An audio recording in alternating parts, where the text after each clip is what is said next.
Hi my loves, hi my loves, hi my loves, hi my loves. I hope you all are good and I hope you all are having a good day. Alright, good morning, good day, and good evening, depending on what time you're watching this.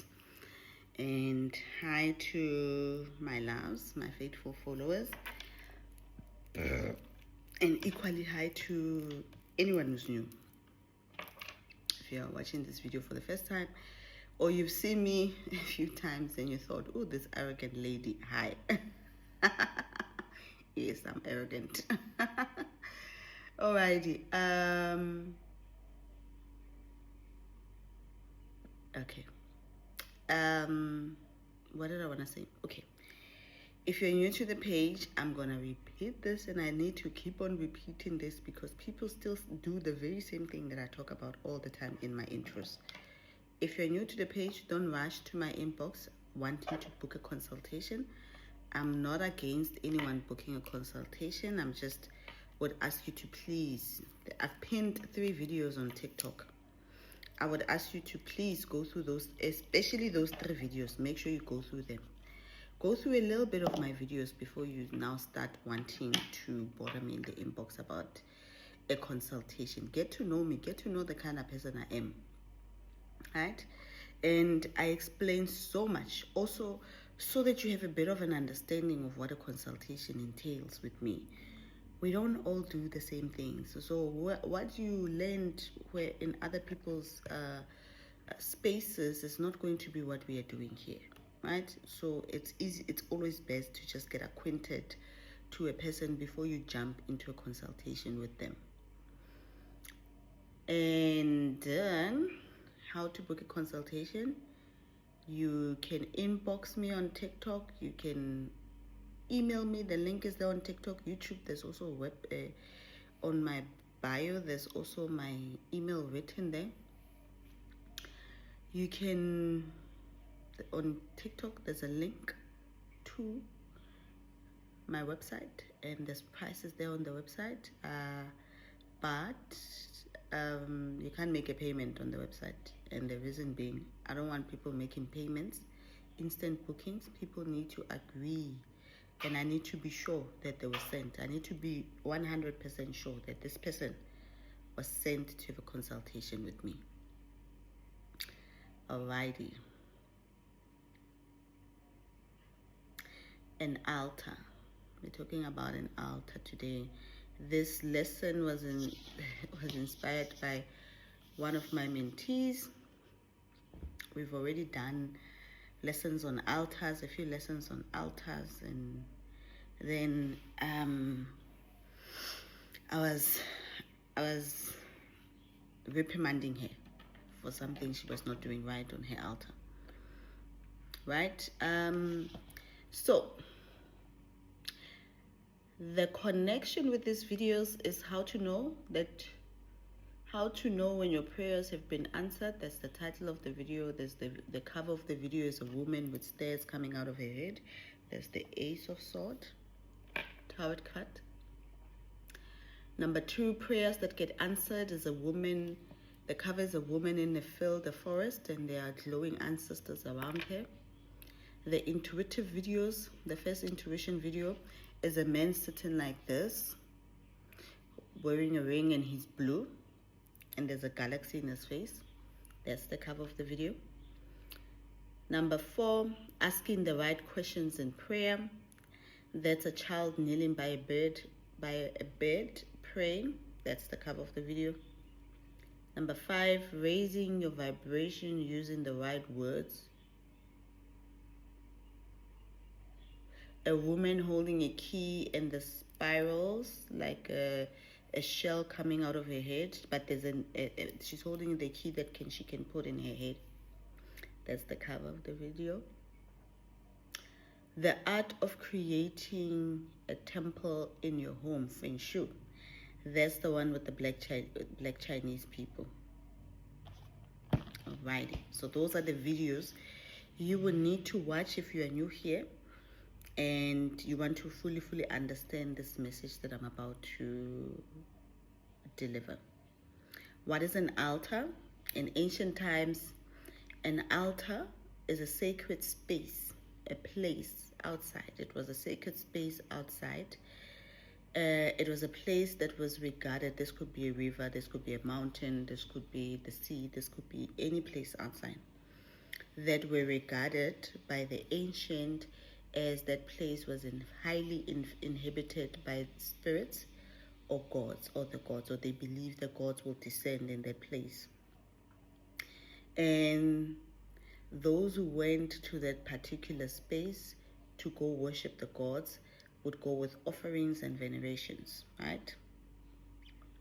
In the Bible, the first commandment that Adam and Eve were given in the Bible after they were created in that nursery called the Garden of Eden, and they were created, and after they were told to leave the Garden of Eden, they were then given a commandment to build an altar, and Adam was then told to offer sacrifices there, burnt offerings there. After the flood, Noah rebuilt the altar. Apparently, Noah rebuilt the altar that was built by Adam and Eve, and then he prayed and made a covenant with God there. So there's also places where we make covenants as well. In ancient Egypt, altars were central to all spiritual practices and were found in all temples. My learning of an altar and the purpose of an altar and why we do this and why we do, but I think I forgot to put one video here. The video that I forgot to put is titled, "You Are Your Ancestors' Wildest Dream." Yeah, and I'm talking about what it means to be your ancestors' wildest dream.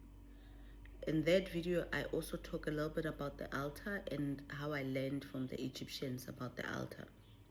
So when I started making an altar, it was because of things that I learned from the Egyptians, right? So an altar is a sacred space that is used to connect you to a higher force, to the divine source, your God and your ancestors and angels, right? Our ancestors used altars as a bridge to connect them to the spiritual world, the world of their ancestors, and to receive guidance, and also to connect to the source energy of the divine. Now, in the art of war, I've talked a lot about the art of war before.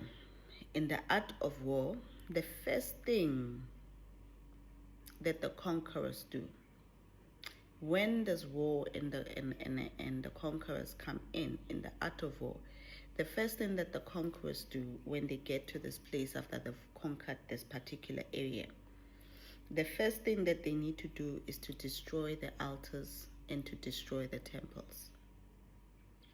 Destroying the altars disconnect the people of the land from the spirit world. Destroying the temples also meant that you destroy their history and literature, because majority of spiritual documents were written and then were put in temples.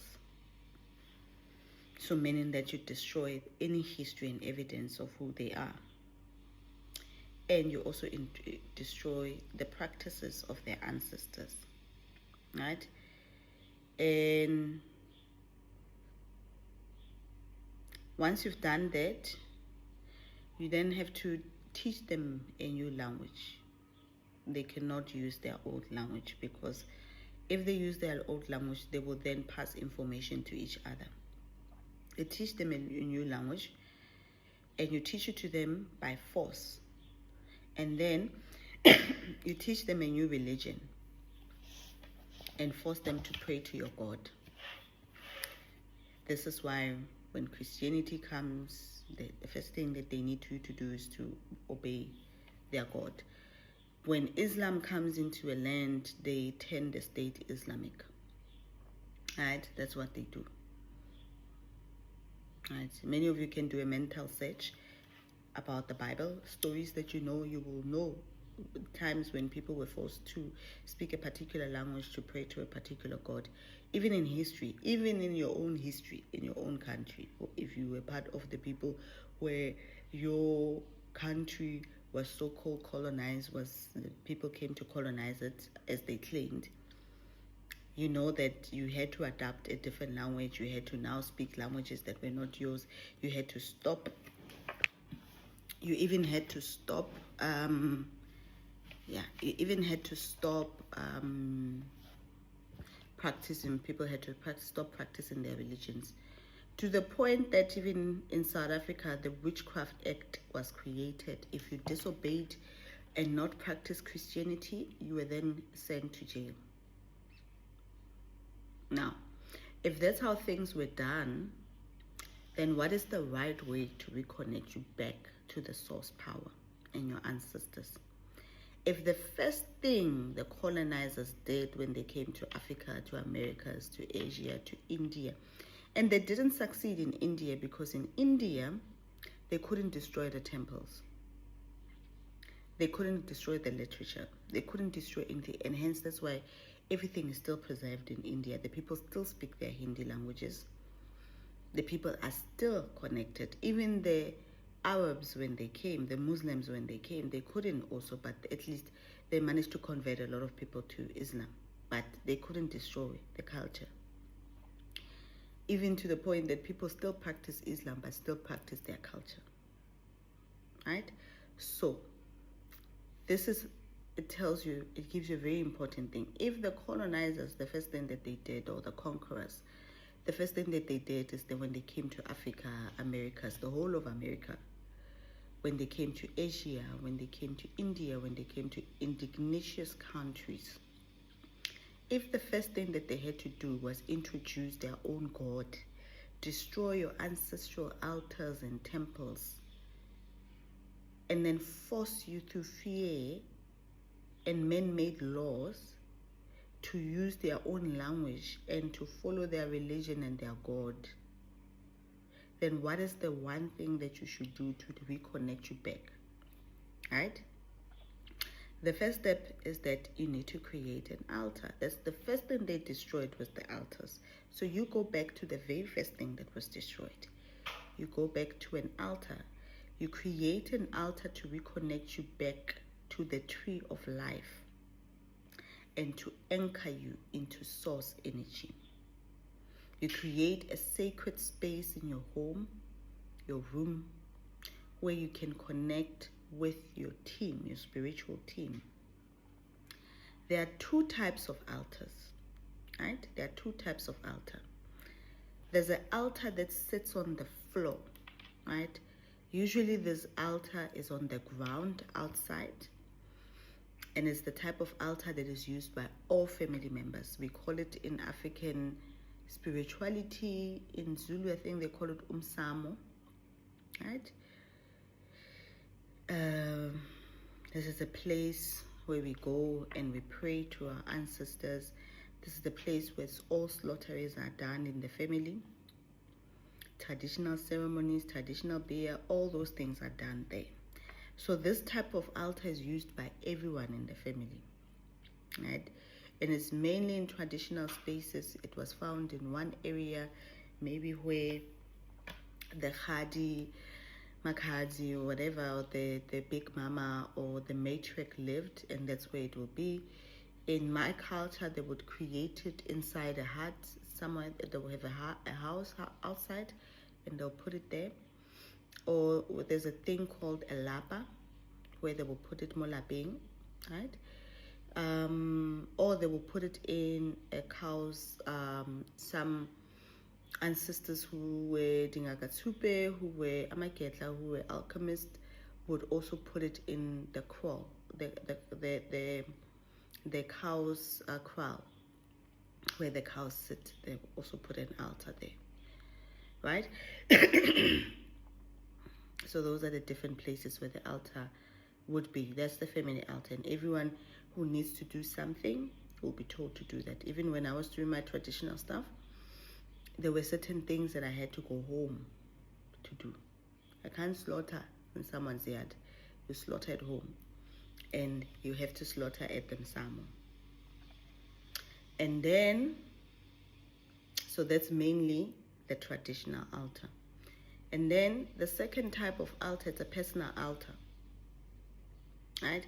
It is your personal altar, your soul altar, right? This is not the altar that is used by other people, apart from you and your kids. Yeah, you can use it yourself. You can use it with you and your kids.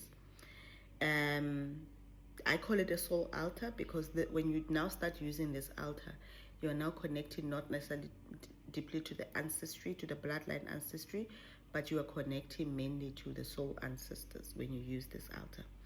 And the difference between this altar is that this altar does not sit on the floor. It needs to be on an elevated, higher ground, like a table or something. Right? Those who are initiating traditionally and initiating bloodline ancestors need to have an altar on the ground. Even if they are renting or whatever, they need to create a space in their home on the ground to connect with their people, to connect with their ancestral bloodline, right? But then once you start your soul initiation, I'm struggling to get rid of this cough. Once you start your soul initiation, drink water.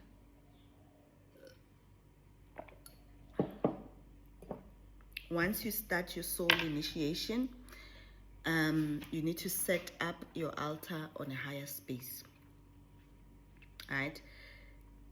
Because now you are no longer working with bloodline ancestors, but you are working with soul ancestors. Now, my focus of this video will be mainly on the altar for soul initiation and personal altars. There are many healers who have talked a lot about the altars that sit on the ground. They've given so many instructions. They've taught you so many things about setting up an altar, umsamo, and all those things.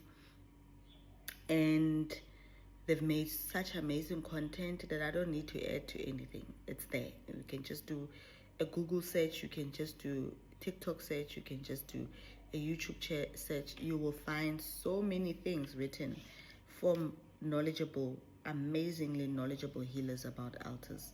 So there's no need for me to repeat what has already been said beautifully. But I'm going to teach about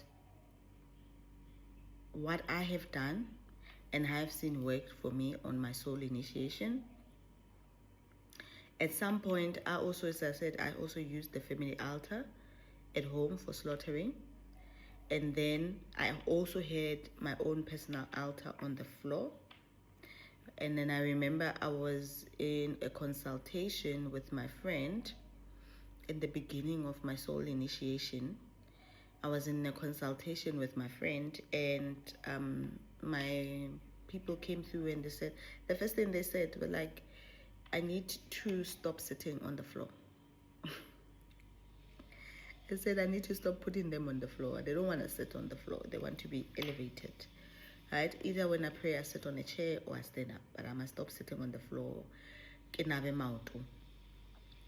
want that. And then they asked that I move my prayer space from the floor as well. And that's when I went and I created a place that was a little bit elevated. And then I stopped kneeling. And with time, they then told me to stop using surnames and name specific names when I prayed, because now I had disconnected from the ancestral. I was now using connecting with the soul ancestors. Yes, the bloodline ancestors were there. They were still there. They still played an important role, but everyone was called as ancestors, not singled out. Right. An altar is a space to connect you to your team better. It is a space where you learn to connect to your angels, God, the divine better. Someone will then say, yeah, but can't we just pray anywhere? We are told we just need to pray anywhere. We don't need altars. And yeah, the New Testament says this and this. Hey, Jesus did this and this and this. But even the biblical Jesus, the so-called Jesus in the Bible, also had altars. Even biblical people had altars. They regularly went to altars to go pray and do certain things. Right?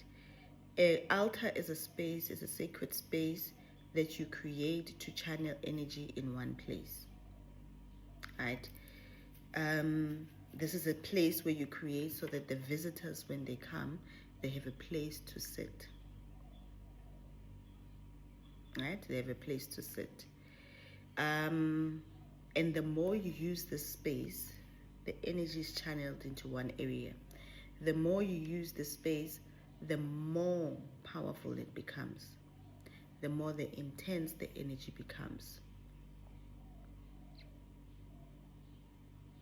Right? And the things that you've put on the altar become magical things. Like if you've put things on the altar, they get charged with magical power. Right? So now, an altar can be a space like a table in your room. It can be a bed next to the bed, on your dressing bed stand. It could be on a dressing room. It could be anywhere, but as long as there's a space, right? And if you are renting, and let's say maybe you live in a 2-bedroom, you could convert 1 bedroom into a prayer room and set up your altar there, instead of just having random people coming and sleeping in your house. And if you have a bigger space and you've got an extra room that you can dedicate to a prayer room, you can do that. Right now, if you don't have enough room in your home, it can be a corner space. I personally prefer putting an altar. If I'm creating it in a particular space, I personally prefer to put an altar in a place where the sun rises. Right? That's where I started. I started putting it where the sun rises. And then you can then put a chair next to it. If it's next to your bed, obviously you don't need a chair because it's by the bed stand. If you have a table, specific table dedicated to an altar, either if the table is a little bit elevated, put a chair. If not, get cushions, proper higher cushions like bean bags or whatever, and put them there to sit on them when you pray. Now, if you live alone or you have an extra room in your home, then you can turn that room into a prayer home, into a prayer room. This is why the Islams, the Indians, and other religions people have a place in their homes where they call prayer rooms, and they go and they pray in those rooms. That's more powerful. That is more powerful because then you are saying to your people that, come into my space, come live with me. And when they have a space, they can then live with you full time. That room is dedicated to them. They have a space to come and sit and discuss and talk and do what. I recently had a vision for the mentee that I was shouting yesterday. Well, I was not shouting. For the mentee that I was reprimanding yesterday, the whole reason why we did that is because I asked her, she's been doing a 3 a.m. prayer. I astral traveled to her house around that time, and I got into the room and she was kneeling and praying. She was praying, kneeling and praying. And when I got into the room, the ancestors and angels were all gathered there behind her, right?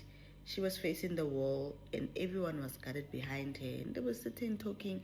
Others were sitting on couches and what they were sitting and talking. And funny enough is that room doesn't have anything, but they were sitting on stuff. And she was praying there, and then they gave me a specific, and when I got in, one of the grandmothers then gave me, she was sitting on those pillows that you usually found outside, those big pillows, not the bean bags, but those nice big pillows that we put outside as decoration. She was sitting on one of them, and she then said to me, tell her 1, 2, 3, 4, 5, right? So obviously when I woke up in the morning, we then had to redo a whole lot of things. And I said, they said, I must tell you 1, 2, 3, 4, 5.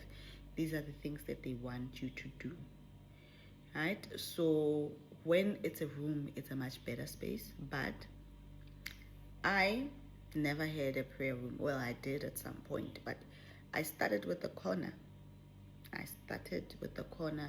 There was a corner that I would go to in the places that I was renting. I would always create a corner there, right? I would always have a table. I even remember I had this table that was made from tile. My grandmother made it herself, that table. It was table, and then they put tiles on to make a mosaic house. She made it herself. So there's the table that I would use and move around with. When I would change places, I'll move with it, and I'll always put my altar there. Right?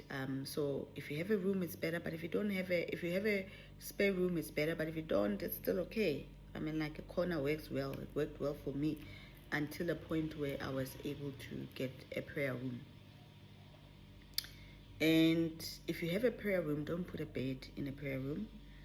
It's not a place. If you do dedicate a space to a prayer room, don't put a bed, because it's not a space where now when you have visitors, they can come sleep in there.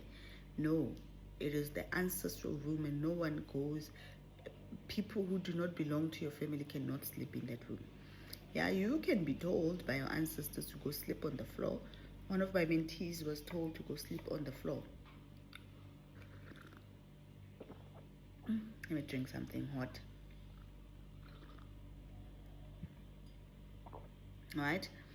So, but apart from that, it's not a place that can be used. Now you pray in there.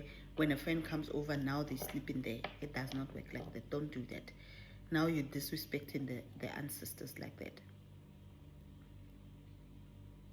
Right? Now, whether you have a corner or whether you're creating a prayer room, you will definitely need a table. An elevated space where you can put your stuff on. Right? And the table is important. I would say please don't use anything plastic. Don't use a plastic table. You can use glass. Wood is best. Wood is a good conductor of energy. Wood is a good conductor of energy. Right, so that will be the place where you will put stuff. That will be the place where you put stuff. I don't know what's happening with my throat now.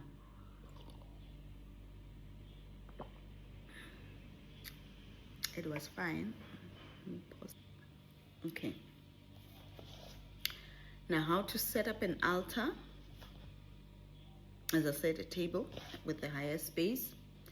You will then need to put the 4 elements. I've already told you this before. I've already told you the 4 elements. What are the 4 elements? They are fire, which is represented by a candle or candles. It doesn't have to be one candle. It can be multiple candles. Water, which is represented by water. Water, always put your water in a glass. Don't put it in anything else but a glass. Water holds memory and things can pass through it. Right? Always use a glass. Number two,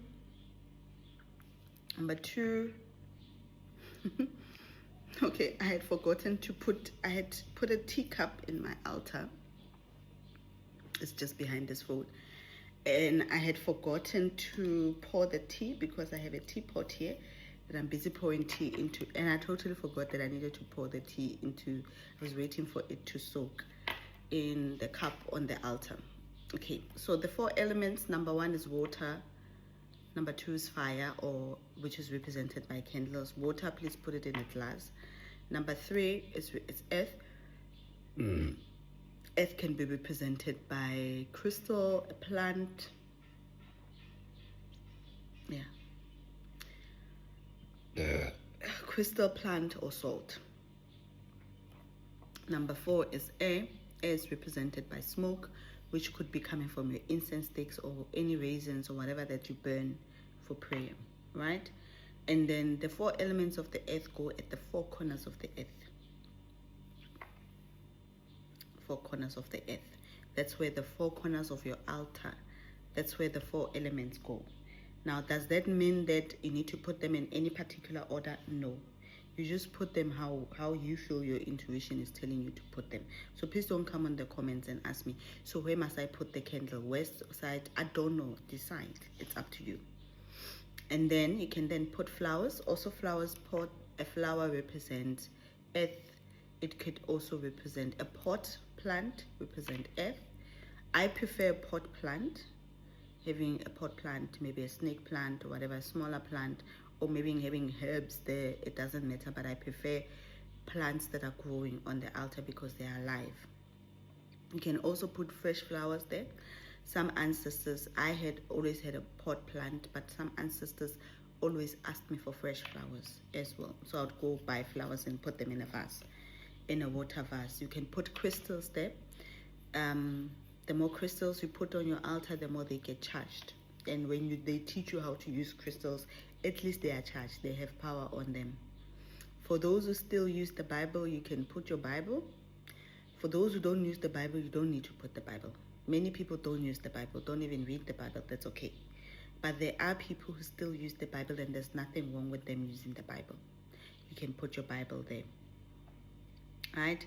Your journal, you can put your journal there, because when you're having your meetings and discussions with your ancestors, you should be writing certain stuff that are coming to you. Your budget list, I always tell my mentees to put their budget on their altar. Things that they are requesting during their cleansings needs to go on the altar. So even you, your budget, your request, whatever needs to go on the altar. Right? If you are a person who uses statues like the Buddha, like the golden elephant, the tortoise, or whatever, those goes on your altar as well. Money plate. Money also goes on the altar. Right? The money plate doesn't have to be at any corner. It can even be in the middle. It goes on the altar. Now, anything that you put on the altar, if it's a plate, put a plate either made of glass or ceramic or wood. Right? Or steel, but use natural materials because they conduct energy better. Right? Now, you can put anything else that you want.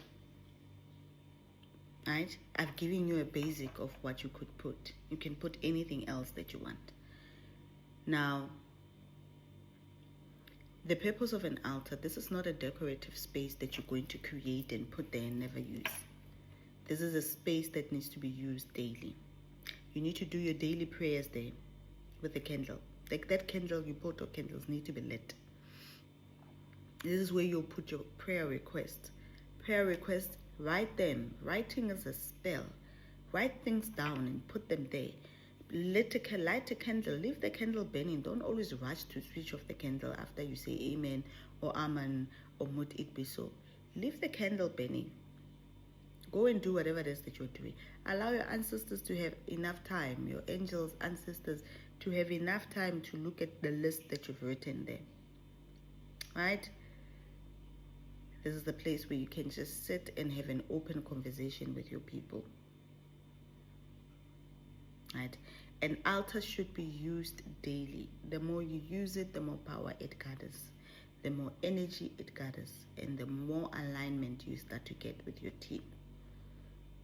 I had to remember Tato and Tabo. Right, Tabo. Is it Tabo? I forgot the names, but remember the names? One, Tabo was praying, but no candle, no altar, no nothing.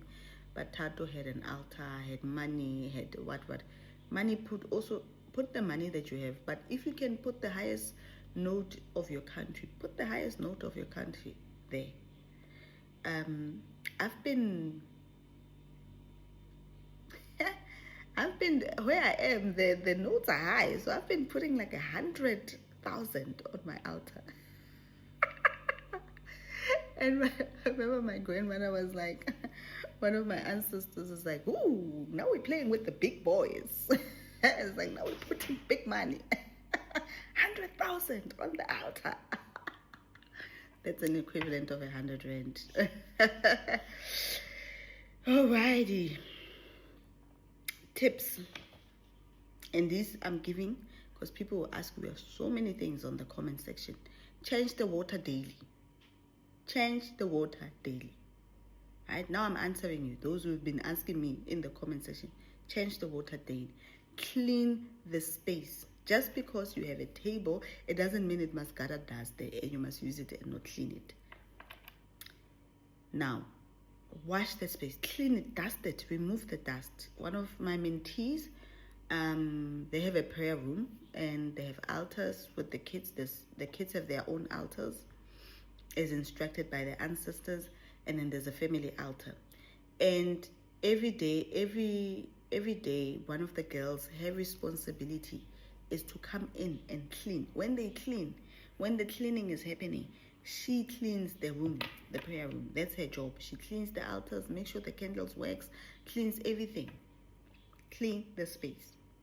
Now, the other thing that I always tell my mentees to do is, if you're burning incense, right, incense sticks, what I used to do is that I would put salt in a clear glass bowl. You know those dessert bowls that we grew up eating custard in, the clear ones, the one that you can see the dessert in it. I bought such, you know, you can find them at Pep Home, Mr. Pies, but a nice glass bowl, and I would fill it with salt, and then I'll stick the incense stick in it, so the incense stick will stand. The ashes will fall on the salt. That's how I used to do it, and I've been telling my mentees to do it like that. Why did I do that? So every single time when I pray and there's an incense stick burning, the ashes will go into the salt, will go into the salt, will go into the salt. At the end of the week, that's the salt and ash that I would use. That is holy ash, because it's ash that's falling on a holy place. It's been charged. That's holy ash, right? I would then use that ash and salt, mix it together and bath with it. That was my cleansing mixture. Well, I'll add other stuff, but that worked perfectly, right? So I'm giving you a tip. Do that and use that to cleanse yourself every weekly. The salt taken out of the cupboard and the salt that's coming from the prayer altar are two different salt. They are charged differently. And even your ancestors, when they know that you use the salt on the altar to bath with, they will then on regular put stuff in that salt, energies in that salt, to assist you on your journey. The money on the altar. The money on the altar must be regulated. It must circulate. You don't put money on the altar for a whole month and not do anything with the money. You find that a person has put 200 rand, $2, $100, I once said $100 on the altar there, and you're not doing anything with the money. No, money needs to move on the altar, right? So the money that you are putting on the altar, if you decide the money that I put on my altar is 1.5, or it's 100 rand, that's the maximum I can afford. It means it will always be 100 rand. So if you take that 100 rand, go use it to put fuel in the car, come back with a new 100 rand. Circulate the money. Keep on using the money, but always bring back the money. And when you can, keep on increasing the money on the altar. The more you are blessed, the more you increase the money on the altar, right? And so I always had money on the altar, and then I had dollars, and I had a few dollars, and I put them on the altar. And now, after a while, they were sitting there for 2 months. After a while, I now started having dreams where I was in a country and I had foreign money, and because at some point there was no local currency, it was only foreign currency on my altar. Especially with the travels, I'll put foreign currency. And now I found myself being in places where I could not buy stuff in my dream. And I always had the money that's on my altar, but I would go to a shop and they can't take that because it's a foreign currency. So now my ancestors were like, what must we do with this money, because it does not work in this country? How are we supposed to buy the things that you need for you? Right. Now, how often should you change the money? I don't know. Use your intuition. As I said, clean it regularly.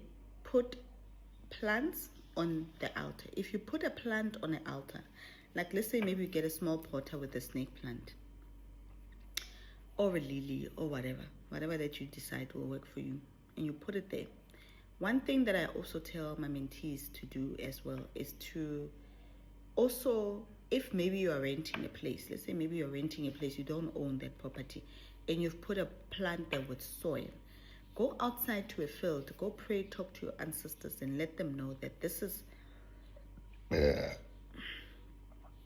me, blah blah blah, and I'm here to take you guys so that you can come see where I stay.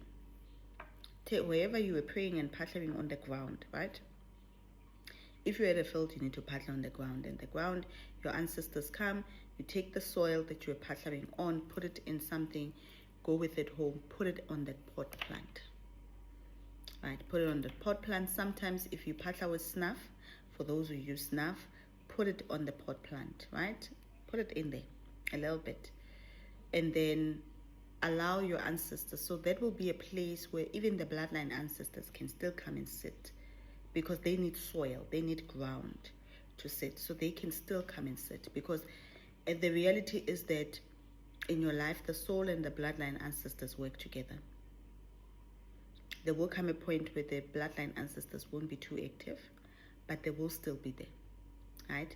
So you do that. You can also do that. Now, please don't ask me the technicalities of it. If you are going to do what I told you, go do it. Use your own intuition, but don't ask me the technicalities of it. If you want technicalities, book a consultation. If you put crystals on an altar, cleanse your crystals regularly. How do you cleanse a crystal? Go Google. There's so many things that have been put about cleansing crystals. Change candles. Don't put a candle there for a whole 3 months. It's dripping. It has all those things. Try and change your candles regularly, right? I don't like long candles. I prefer pillar candles. I prefer candles in jars, glass jars. Like, I prefer nice smelling candles, but that's me. You know, your ancestors might want something. The colors of the candle, that's you and your ancestors. Keep the space neat. Angels do not like clutter and dirty spaces. They love spaces that are neat and clean. Keep your altar space neat and clean. Now, everyone's altar will never look the same. No one's altar will ever look the same. My mentee yesterday, she had a whole tea set on the altar. She had even prepared food for her people. Right? You personalize it to fit you. And with time, your ancestors, your angels will ask for specific things to be put on your altar. And then you will add those things. Also, this misconception that people have, angels love wine. Do put alcohol on your altar. Angels love wine. Ancestors love tea. Make tea regularly for your people.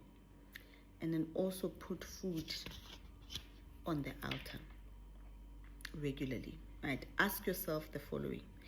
If you were an angel, an ancestor, divine being visiting your house, and a person is praying and there's no fresh water, the person has put water on that altar that has been sitting there for 2 weeks, who's supposed to be drinking that water? If you believe, I believe my ancestors walk, operate, and live with me. So if I don't, you see, now I was pouring tea. I had to pour tea for them. If I don't pour tea for my people, the other time they were asking I bought Jameson. They were asking for Jameson. If I don't put these things for them, if I don't put tea for them, if your ancestors live in your house, let's say you have a prayer room or a prayer corner, and you believe that your ancestors live there, your angels live there, but you don't put regularly, you don't put fresh water daily, you don't put tea for them. I mean, like, if your grandmother was at home, if your grandmother or grandfather were at home, wouldn't you be making tea for them every morning? Wouldn't you be giving them food? Right? I always had an altar. When I had a dedicated space at the corner, I always had this woman that I would go and buy cookies from. Like, they would wake me up at 5. I would be smelling those cookies. And they would say, go buy cookies. And I would go rush. And I was struggling. Like, I'll put money together. And I'll go rush and buy those cookies. Make tea. First thing in the morning, that woman I knew, 6, she would be there. I would be there buying freshly. And she would make them there. The cookies. I would go there, buy them tea. And make tea. And then put it there. Put the cookies while they were still fresh and warm. For my ancestors. When I moved and I had an oven, and I would bake for them. I would bake fresh cookies almost every week. And then what I would do is that I would take cookies and I'll put it there every day. 2 cookies, 3 cookies, scones, whatever it is that are muffins. I'll put them there with tea, and later on in the evening. And there was a time when my grandfather started asking me for mabele porridge, right? And I would make porridge for him, and he would ask for coffee, black coffee, and I'll make that. And I was making that for a period of 3 months, right? Once a week, when I cooked Sunday course, Sunday food, when make Sunday lunches and you cook nice food, once a week when I would cook, mosquitoes are chowing me, my hands are itchy. Once a week when I would make cooked food, I would always make sure that I cook and put the food. This is why places like India, places like the Buddhist religion, they put rice every single day. They put rice. The Indians love to put laddus. They make laddus as offerings. The Balinese people put rice every single day. You will see them putting offerings of rice, right? They put food every single day on their altar. Every single day. Every single day, I made it a point that there was something for my ancestors. Whether it be a fruit, whether it be fresh water, whether it be tea, whether it be what. But I made it that there's something. But obviously, they don't eat like us. They're not dependent on food like us. But they do eat regularly. So a full meal will go on my altar once a week. And then my people will eat. And hence, that's why I say that many of you, when your ancestors come for consultation, the first thing they are thirsty. They're thirsty. The first thing they do, they ask me for teas. If you could see how much effort I do in preparing for consultations, some ancestors will literally ask me for food. There was a guy whose ancestors even asked me for alcohol. In the astral realm, I had to, before the consultation, they came and asked me. I had to take them somewhere in the astral where I knew I have access to alcohol and give them alcohol. Right? And as time goes, they will start asking for stuff.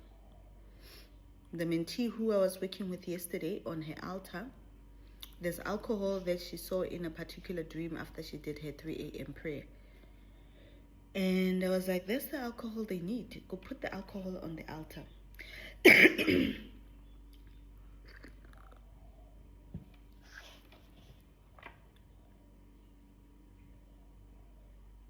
Okay. Now, the nicest thing about an altar, some of you, when you create these altars, I don't know why I'm coughing so much today.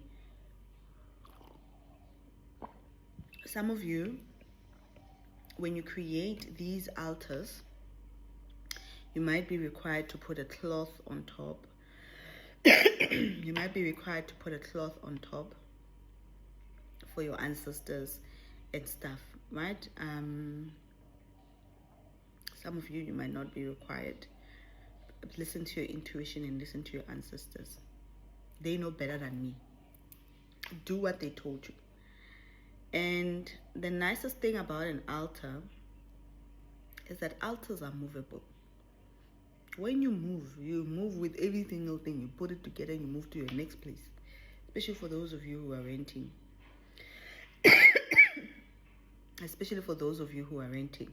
You can then take it, move it to a new place. Just keep on moving things. And for people like me who travel, movable altars are the best.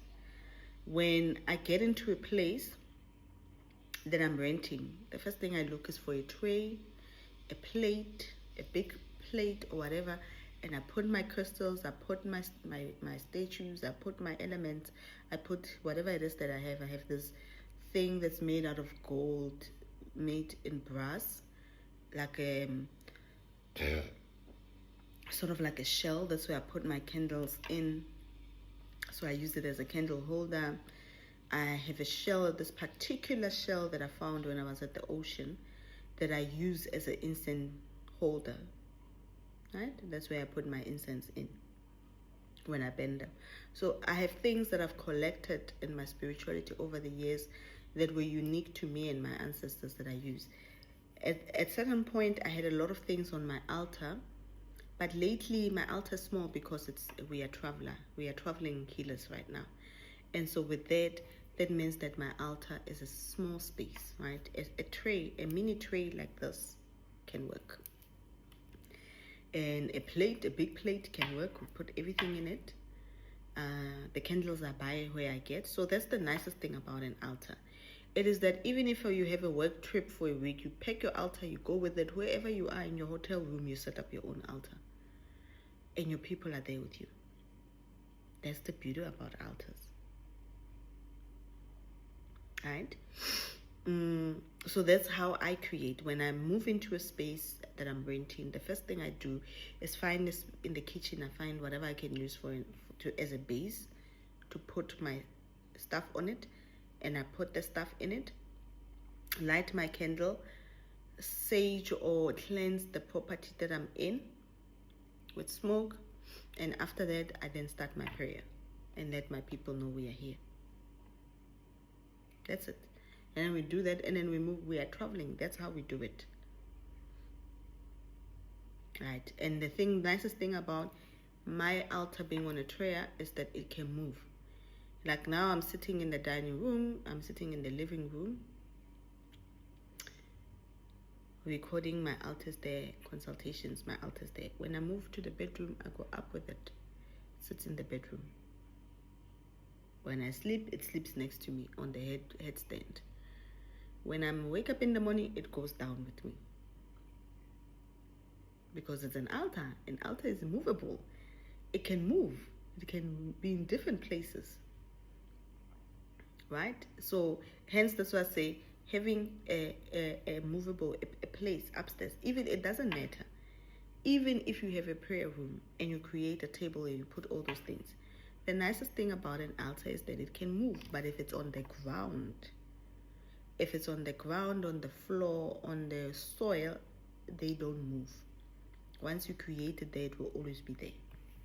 So that's the nicest thing. And especially for people like me who work with ancestors who are traveling healers, the ones that I've talked about, who travel a lot, who used to trade internationally and everything, our altars are movable altars. Right? Right. So with me, my altar, I pick it up, put it in my bag. Altar elements, pick them up. They have their own bag. Put them there. When I'm moving, pack my bags, go.